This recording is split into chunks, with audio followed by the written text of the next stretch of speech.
Assalamualaikum warahmatullahi wabarakatuh. Saya Mutiara Zaniar Nelly, NIM 18230066. Berikut merupakan tugas 12 seminar akuntansi keuangan yang bertemakan Accounting Choice yang diampu oleh Bapak Febriandi Ananda SMSI. Pada kali ini saya akan mereview sebuah artikel yang berjudul Determinant of Accounting Choice of Non-Current Asset at IFRS First Adoption Among Nigerian Firms. Pembahasan teori. Pilihan salah satu opsi oleh manajer untuk memperhitungkan aset tidak lancar dapat didasarkan pada motif yang berbeda, peningkatan pendapatan atau penurunan pendapatan yang berdampak berbeda pada posisi keuangan perusahaan.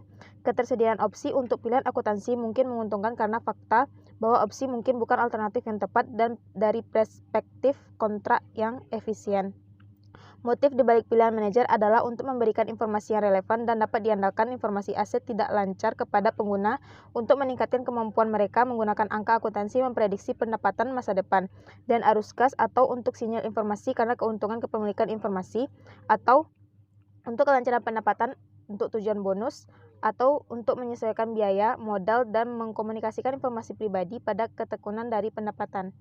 Kasus yang dibahas. Di bawah perspektif informasi pilihan akuntansi disreksional, manajer membuat pilihan akuntansi berdasarkan fleksibilitas diperbolehkan dalam standar akuntansi untuk meningkatkan relevansi, keandalan, dan predictabilitas informasi.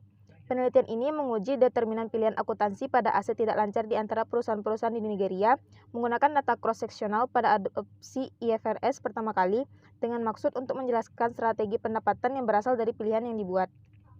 Sampel penelitian. Sampel pada penelitian ini adalah data yang dikumpulkan secara acak dari laporan tahunan 30 perusahaan di Nigeria yang memenuhi target adopsi pada tahun 2012. Selain itu, perusahaan terutama memilih strategi peningkatan pendapatan dengan penggunaan model biaya yang dominan, dan perusahaan dengan konsentrasi kepemilikan yang lebih tinggi cenderung menggunakan lebih banyak model nilai wajar daripada strategi peningkatan pendapatan.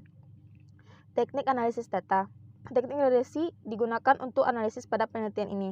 Data cross-seksional untuk variabel dependen dan penjelas dikumpulkan dari laporan keuangan tahunan 30 perusahaan Nigeria pada adopsi pertama. Perusahaan dipilih secara acak berdasarkan ketersediaan laporan tahunan mereka dan kepatuhan dengan tenggat waktu pelaporan IFRS. Model berikut digunakan untuk estimasi data yang dikumpulkan berkaitan dengan variabel penjelasan dalam model. Ukuran diproksikan dengan logaritma natural dari total aset. PRT diukur dengan ROE. ELV diproksikan dengan rasio ekuitas atau hutang. ONC mewakili jumlah pemegang saham dengan kepemilikan saham 5% atau lebih. Dewan komisaris diukur dengan rasio non-eksekutif di dewan perusahaan. COI adalah komposit variabel untuk pilihan akuntansi perusahaan. Hasil penelitian. Secara keseluruhan, 82,2% perusahaan memilih model biaya untuk akuntansi aset tidak lancar pada adopsi pertama IFRS, sementara 17,8% memilih metode nilai wajar. Hal ini menunjukkan bahwa perusahaan menggunakan strategi peningkatan pendapatan. Selain itu, SI adalah prediktor yang signifikan dari pilihan akuntansi perusahaan untuk aset yang tidak lancar dan berhubungan positif. Namun, pada perusahaan yang berukuran besar akan memilih metode akuntansi yang menunda laba yang dilaporkan ke periode mendatang untuk mengurangi biaya politik. Temuan juga menunjukkan bahwa ONC adalah prediktor signifikan dari pilihan akuntansi perusahaan untuk aset yang tidak lancar pada adopsi pertama IFRS dan terkait secara negatif dan variabel yang tersisa yakni LIV, PRT, dan BOC hasilnya adalah tidak signifikan. Baiklah, sekian video dari saya. Wassalamualaikum warahmatullahi wabarakatuh.